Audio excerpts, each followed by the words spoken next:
Como tercer punto, dentro de la agenda programada, tenemos el tema la trascendencia del puerto de Chancay y otras buenas noticias en el Perú. Estará a cargo del doctor Enrique Cornejo Ramírez, muy conocido por todos y cada uno de nosotros. Él es economista de profesión, graduado en la Universidad de Lima, tiene maestrías de administración en la Universidad San Martín de Porres y en la Universidad de Lima, es doctor en administración también de la Universidad Federico Villarreal, con especialidad en economía internacional, negociaciones, planeamiento estratégico y gestión de infraestructura. Actualmente es profesor principal de la Escuela de Negocios Internacionales de la Universidad Nacional Mayor de San Marcos, es vicedecano de investigación y posgrado y director de la unidad de posgrado de la Facultad de Ciencias Administrativas de la misma universidad, es conferencista y consultor de empresas en instituciones públicas y privadas.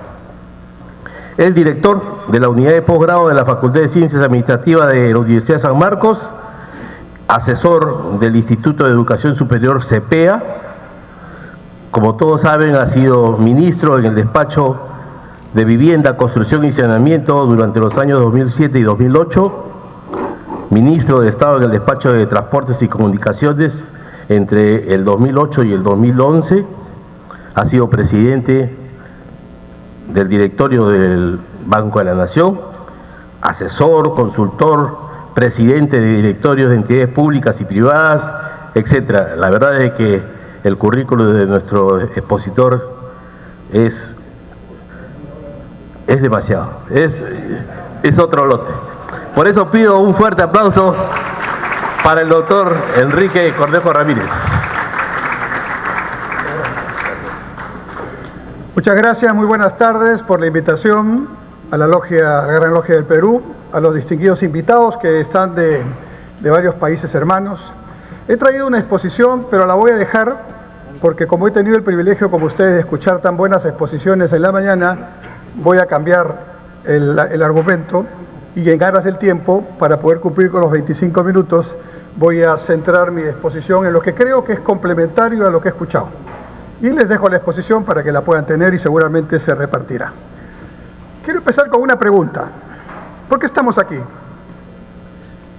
Porque Chancay es hoy día la noticia, ¿verdad? Esa sería la respuesta. Yo quiero decirles en la primera parte de mi exposición que estamos aquí no por casualidad, y Chancay no es lo que va a ser por casualidad, sino que están ocurriendo hechos que tenemos que contextualizarlos, y en base a eso tenemos que responder a la pregunta del último señor que hizo, que preguntó ¿por qué estamos así? ¿No es cierto? ¿Por qué estamos, lo traduzco, en cuadrante urgente e importante, cuando debemos estar siempre en el Perú en cuadrante importante, no urgente? Bueno, antes de eso, unas preguntas más para provocar el interés. ¿Por qué una de las empresas más importantes, operadoras aeroportuarias del mundo, Fraport, nada menos que operadora del aeropuerto de Frankfurt, está aquí hace 20 años en el Aeropuerto Internacional Jorge Chávez? ¿Se han preguntado? ¿Por qué hace más de 15 años Emiratos Árabes Unidos con DP World está en el muelle sur del puerto de Callao? ¿Por qué hace 10 años, un poquito más, APM Terminals está en la parte central y norte del puerto del Callao? ¿Por qué APM Terminals ganó el concurso para estar ahí a Hutchinson, uno de los primeros operadores del mundo en Hong Kong? ¿Por qué COSCO Shipping Port está aquí en Chancay, a 200 kilómetros de Lima, para la noticia que ya sabemos? ¿Por qué los coreanos acaban de hacer un convenio con CIMA para ser el mejor astillero de América del Sur en el Pacífico aquí? ¿Por qué los coreanos acaban de hacer un convenio con nuestro SEMAN de la Fuerza Aérea para hacer aquí 250 partes de un avión F-50 de caza moderno que vamos a producir aquí en el Perú con trabajo peruano y con partes y piezas peruanas? ¿Por qué la empresa más grande de cemento acaba de iniciar operaciones en Perú? La empresa suiza. Tengo más preguntas, pero no quiero cansarlos. Evidentemente todo esto corresponde a una realidad. Es una realidad histórica. Voy a acompañar la argumentación que hizo el doctor Angulo hace un momento. En la antigüedad, el centro estratégico donde se hacía todo, lo económico, lo político, era el mar Mediterráneo. Por allá, por el mar Mediterráneo, venía la gran ruta de la seda, que tiene que ver con el puerto de Chancay, la antigua, y traía la mercadería de allá del lejano oriente, venía del Asia, cruzaba Europa, llegaba al mar Mediterráneo, cruzaba y estaba en el norte de África. Tiempo después, en el siglo XX, ese eje estratégico pasó al Océano Atlántico. Y en el Atlántico se desarrollaron buena parte de la historia universal y buena parte de los conceptos que hoy consideramos como ya dados. ¿Cuál es la primera respuesta a las preguntas que acabo de hacer hace un momento a todos ustedes? Desde hace algunas décadas, el centro estratégico, neurálgico, del poder, de la economía, de todo lo que significan las relaciones internacionales, es el Pacífico, es la cuenca del Pacífico. Y como decían las abuelas, Dios es peruano. Y el Perú, no solo Chancay, toda la costa peruana está en el centro de ese Pacífico, que es el lugar donde ahora se concentran las mayores velocidades, las mejores productividades, las mejores oportunidades. Pero como Dios es peruano, en la segunda parte del siglo XXI, dicen todos los especialistas, será el Océano Índico el que tenga esa característica. Y miren el mapa, nos ponemos en el centro de Perú, de América del Sur, miramos de frente, Oceanía a la izquierda, Asia a la derecha, y al fondo, el Índico, con el gran actor protagónico que empieza a ser ya India.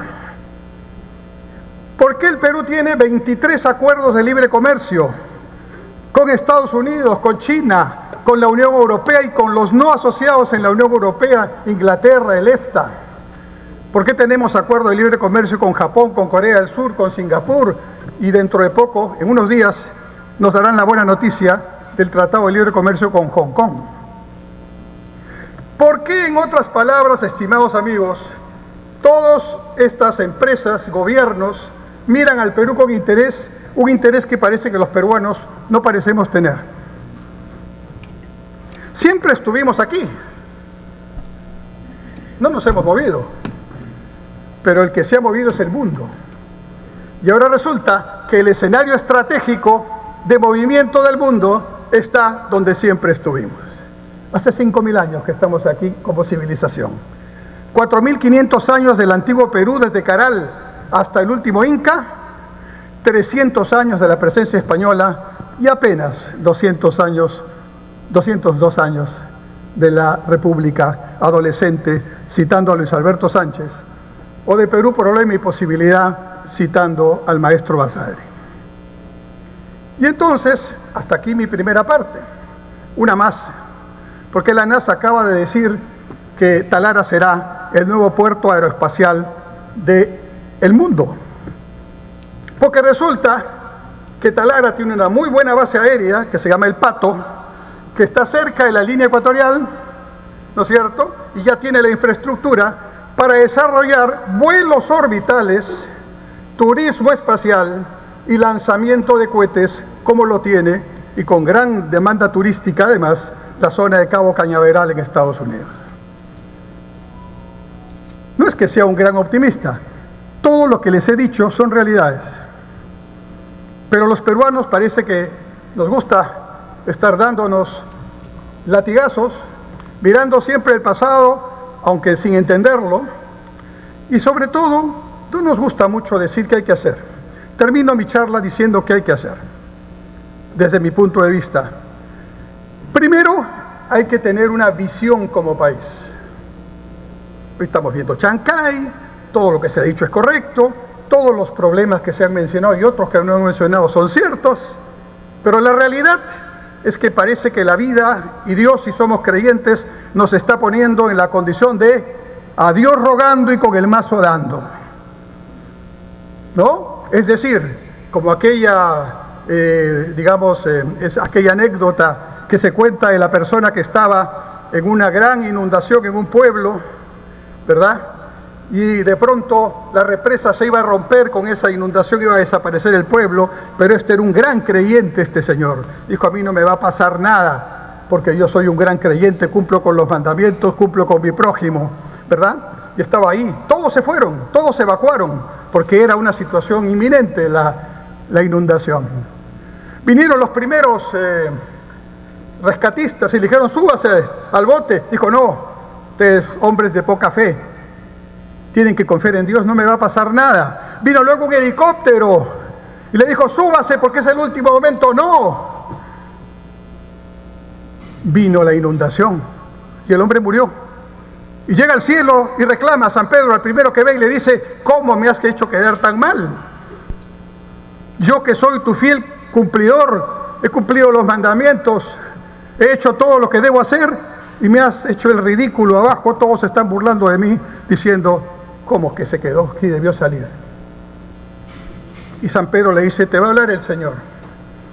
Y el Señor le dice, te mandé primero un bote, finalmente te mandé un helicóptero y no quisiste salir. Eso es lo que le está pasando al Perú, esa es la respuesta, creo yo, a su inquietud. Vamos a salir adelante con una visión.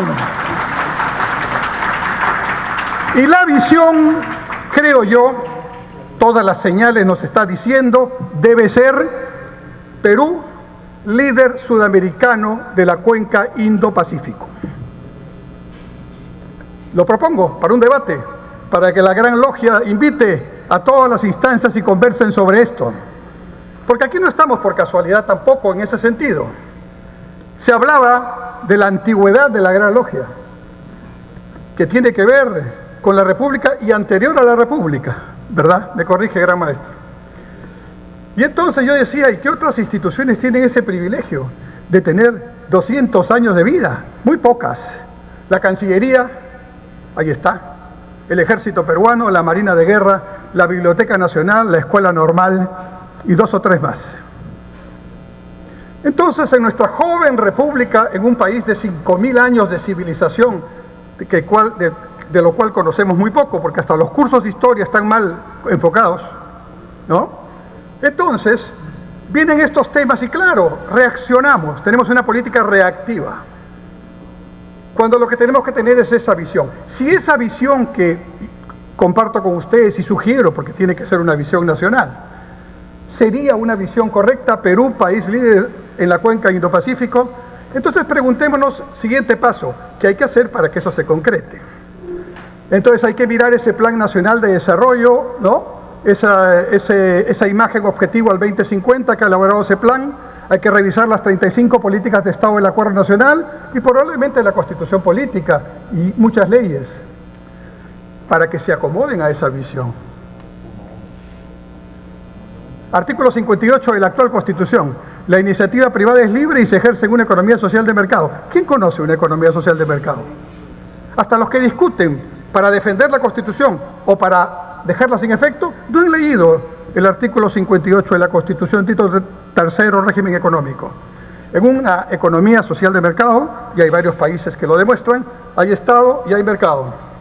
El mercado hace su tarea, como el mercado no es la panacea, el Estado regula, pero el Estado tiene su tarea que no es la del mercado. Ni el Estado debe ser de mercado, ni el mercado debe ser o pretender hacer de Estado. Ahí está toda la Europa nórdica, con los primeros indicadores, en todos los indicadores, índice de desarrollo humano, índice de competitividad, índice de innovación, índice de felicidad. Ya no, por índices no nos quedamos. Y en los primeros 10 puestos, ahí están Alemania, Austria, Noruega, ahí está Finlandia, ahí está Dinamarca, ahí está Islandia, ahí está Irlanda, por ahí aparece Singapur un poquito más lejos, Canadá un poquito por allá. Ahí están, ¿por qué están ahí? Hay que discutirlo. Están ahí porque saben hacer las cosas, porque hacen planeamiento, porque han puesto a la educación como el principal elemento de su tarea. El billete de $2 singapurenses no tiene un héroe singapurense, no tiene un paisaje singapurense, tiene un maestro de escuela en su aula pública haciendo su trabajo. Entonces, reaccionemos. Y estoy aquí ante un grupo de líderes, porque todos ustedes son líderes. Dejemos la mediocridad, no nos contagiemos del oscurantismo en el que estamos todos. Hagamos un renacimiento de nuestro país a partir de estas señales. Chancay es el helicóptero, ¿no? El bote es Callao, o el aeropuerto, o la petroquímica que tiene que venir. Lo único que falta es que nosotros los peruanos hagamos nuestra tarea. Y para hacer nuestra tarea nos falta gente. No, abunda la buena gente, aquí está mucha de ella. Abunda la buena gente, conocedora. En el café hemos hablado, en 10 minutos hemos resuelto los problemas del Perú con varios de los que están acá. Todos tienen ideas, todos dicen, yo creo que sobre este tema hay que hacer tal cosa y esta otra. Y la incapacidad que tenemos como Estado ahora de canalizar esas buenas voluntades para ponerlas en políticas públicas es nuestro principal problema. Tenemos que escucharnos, tenemos que respetarnos y tenemos que aprender a decir también estoy de acuerdo con esa parte que estás diciendo. Hemos perdido el ejercicio del diálogo, hemos perdido el ejercicio. En un país pluricultural y pluridiverso están los pensamientos únicos discutiendo en el debate público. Eso no es posible. Tenemos que fortalecer la democracia, pero en concreto, en cuadrante importante y no urgente. Y entonces, a estas buenas noticias que he comentado al principio, hay que ponerles contenido, estrategia, tiempo, actores. Los actores no están en este momento en los liderazgos. Y uno, y hay que hacer autocrítica a todos, dice, bueno, así es, esperemos el 2026, después será 5 años más, nos quejaremos nuevamente de lo que nosotros mismos hemos hecho o hemos dejado hacer. Y entonces a mí me parece, cuando el gran maestro me invitó, que estos son escenarios importantísimos para generar esta masa crítica con los elementos, conocimientos y experiencias que sí existen y aglutinando a todos con una buena voluntad de escucharnos, ¿no? Y entonces sí, podemos hablar, no voy a hablar, no se preocupen de eso, pero de una serie de obras que hay que hacer y podremos priorizar mejor, ¿no? Mi amigo el ministro de Transportes, exalumno mío de hace muchos años, acaba de declarar ante todos los periodistas y las embajadas que está por licitar gobierno a gobierno el tren de cercanías sur. Y un elemento de sentido común diría, ¿por qué no lo haces primero con el tren de cercanías norte para Monga, Callao, que es el que necesitamos en este momento? Entonces, no nos faltan proyectos ni ideas, lo que nos falta es un poquito de eso que falta a veces, que se llama sentido común, ¿no? Y eso no es por falta de buena voluntad, sino que no estamos articulando. Los partidos políticos no están cumpliendo su tarea.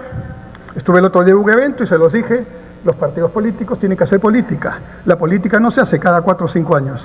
Así como el futbolista no va a ser campeón solamente porque va a la final de la Champions League o de la Copa Mundial. Tiene que hacer fútbol todos los días, tiene que hacer política todos los días y tiene que preparar a los futuros líderes todos los días.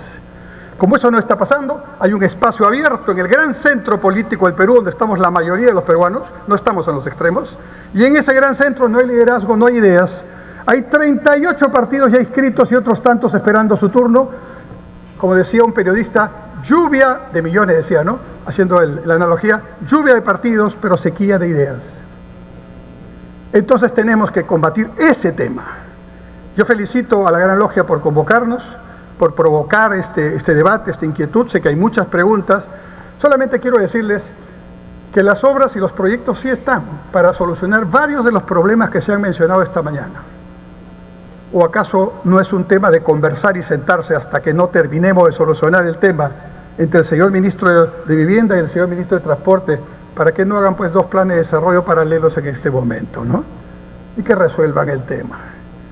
Por supuesto que se puede hacer, pero hay que dedicarle a tiempo a eso. Y el problema es que cuando en la agenda política, se los digo por experiencia, uno no llega preparado, el día a día te consume.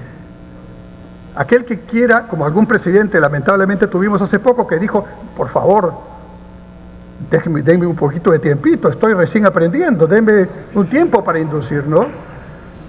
Eso no es posible que siga pasando en nuestro país y tenemos un gran desafío para que no vuelva a ocurrir, porque 7,5 millones de nosotros, yo no estuve ahí, pero 7,5 millones no fueron a votar o votaron en blanco viciado la primera vuelta del 2021. No es broma. Entonces, esa anomia esa especie de estar en balcón y decir, bueno, todo es igual. No es así. En el primer Congreso Constituyente, ¿no?, se acuñó una frase: firme y feliz por la unión. Era el sueño de la independencia, el sueño fundacional, dicen nuestros amigos historiadores, que con la independencia cambiaba la vida, salía la esclavitud, cambiaba la injusticia, todo ese proceso de 300 años de presencia española iba a cambiar. Y la República fue entonces una gran oportunidad que se fue perdiendo en el tiempo, conforme avanzaba el proceso. Luego hemos tenido procesos donde el sueño no ha sido fundacional de la República, ha sido pasar de las dictaduras a la democracia, el sueño de la democracia. Con la democracia va a cambiar todo, y ahí estamos con nuestra democracia, con las justas, defendiéndola para que la institucionalidad no termine de sucumbir. El Perú es un país de grandes contrastes, pero de grandes desafíos.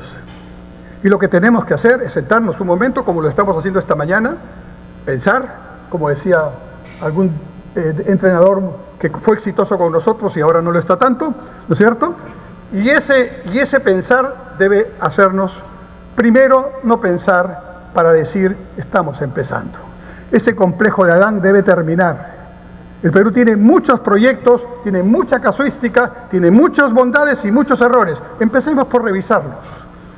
Poner en valor lo que se debe poner en valor para que continúe, dejar la mezquindad de que eso no lo hago porque lo hizo el anterior y continuar si es bueno para la gente. Luego, entrar en los nuevos proyectos que necesitamos, por supuesto. Imagínense, pues, ¿no?, con los 3 operadores más importantes del mundo, 1, 2 y 3 aquí en nuestros puertos. Y nuestros otros puertos también poniéndose en valor. Porque mucho de la carga de cabotaje que va a haber, que va a llegar a Callao o va a llegar a Chancay, va a venir de Paita o va a venir de Matarani. Y ya se han hecho los recorridos para que venga del norte grande argentino o de la zona del Brasil, del Acre y la Rondonia. Los camiones, si llegan aquí con el tráfico, por eso no puedo llegar al alcalde de Ancón, ¿verdad? Pero si estos camiones vinieran para Chancay, tampoco la carga llega, se malogra, ¿no es cierto? Entonces, ¿qué van a hacer? Multimodal, camión hasta Matarani, por la Interoceánica Sur, Matarani, buque de 3.000 TEUs trayendo a Chancay o a Callao la carga. Y por el norte, los brasileros de Amazonas, porque Brasil es tan grande, no crean que Chancay mueve el piso a Sao Paulo, ¿eh? Hay que ubicarnos bien. Ellos tienen su lado atlántico, y ese lado atlántico siempre va a seguir, pero Brasil es tan grande que la zona del Brasil, y creo que tengo amigos brasileros aquí, la zona del Brasil que va a interesarle más este asunto, es porque de la zona del Acre de Rondonia hasta Sao Paulo son 4.000 kilómetros.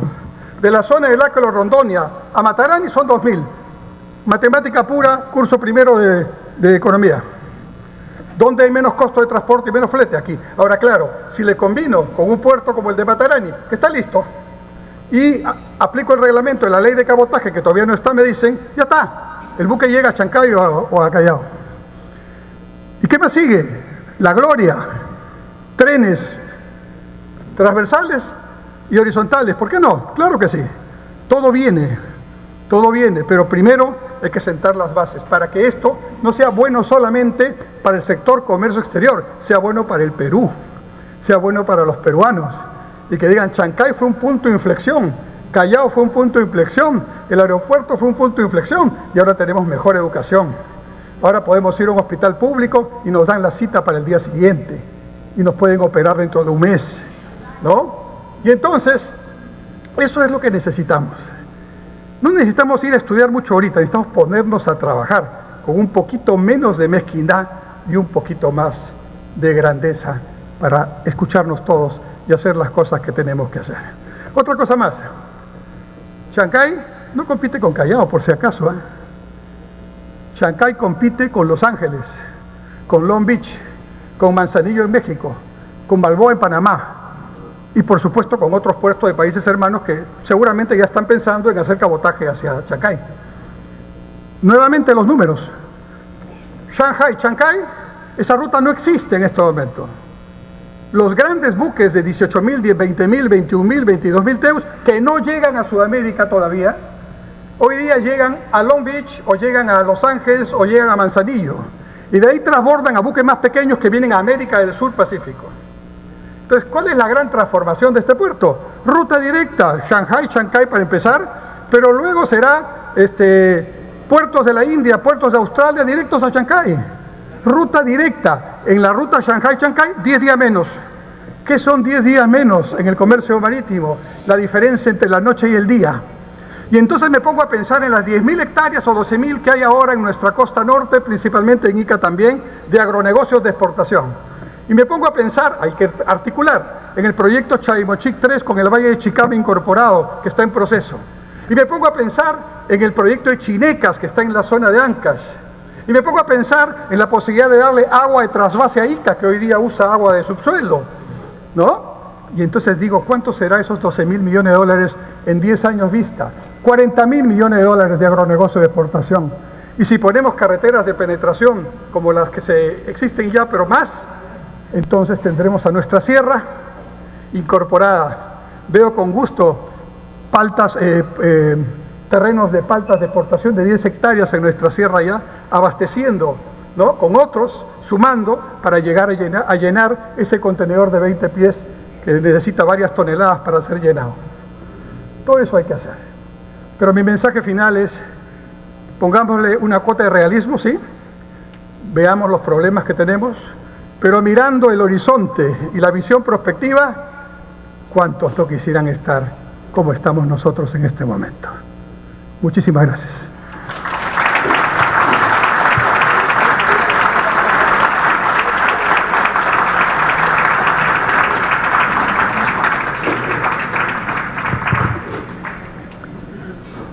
Muchas gracias al doctor Cornejo. Si alguien tuviese alguna pregunta, por favor. A ver, mi hermano.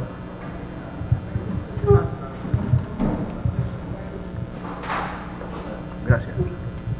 Muchísimas gracias, antes que nada, por la excelente exposición en la que motiva, y yo creo que lo importante nos hace tomar conciencia de lo que tenemos en el país, de nuestros valores, nuestras riquezas, que lamentablemente no las aprovechamos.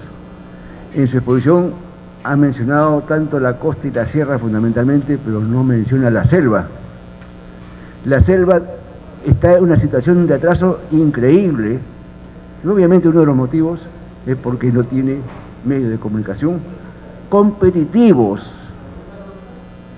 que permitan realmente traer lo que se pueda producir en la selva. E inclusive se hacen carreteras como la del sur, se también por varias zonas del Perú, pero para traer, ¿qué cosa? Los de Brasil, los de Bolivia, los de otros países, que es necesario efectivamente e importante porque da también ingresos al país, y son los que van a llegar a los diferentes puertos, que son los que van a aprovechar realmente esas ventajas que da un puerto como el que va a ser Puerto Chancay. ¿Quiénes se van a beneficiar también con ellos? Los mismos empresas extranjeras que producen, tienen acá y van a transportar ahí. Pero el Perú, con nuestro escudo ahí en la que tenemos la fauna, nuestra llama, nuestra quina, el árbol de la quina, nuestra cornucopia, ¿cómo estamos aprovechándolo para realmente poder exportar y hacer producir a todo el país? Okay. El problema es el incremento de la productividad del país en cada una de las poblaciones por cada 1.000 habitantes, no en forma genérica, porque así no se lleva la solución al problema del país, pero que tiene la pobreza y el hambre.